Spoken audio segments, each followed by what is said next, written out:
بسم اللہ الرحمن الرحیم۔ تمام دیکھنے اور سننے والوں کو السلام علیکم۔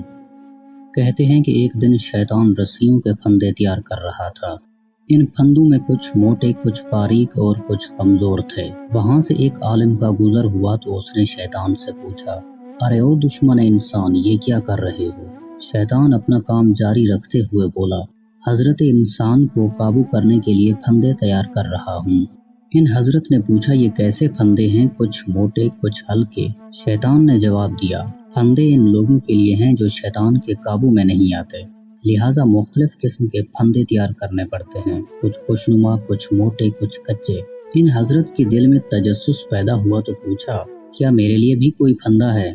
شیطان نے مسکراتے ہوئے کہا، آپ علم والوں کے لیے مجھے پھندے تیار نہیں کرنے پڑتے، آپ لوگوں کو تو میں چٹکیوں میں گھیر لیتا ہوں۔ علم کا تکبر ہی کافی ہے آپ لوگوں کو قابو کرنے کے لیے۔ ان حضرت نے حیران ہو کر پوچھا، پھر یہ موٹے پھندے کس کے لیے تیار کیے ہوئے ہیں آپ نے؟ شیطان نے کہا، موٹے پھندے اخلاق والوں کے لیے ہیں، جن کے اخلاق اچھے ہیں، ان پر قابو پانا مشکل ہوتا ہے۔ اسی لیے حدیث شریف میں ہے کہ اعمال میں سب سے زیادہ وزنی چیز اخلاق ہوگا۔ اللہ ہم سب کو بہترین اخلاق والا بنا دے، آمین۔ اگر آپ کو کہانی پسند آئی ہو تو ویڈیو کو لائک کریں، چینل کو سبسکرائب کریں اور دوستوں کے ساتھ شیئر کرنا مت بھولیں۔ شکریہ۔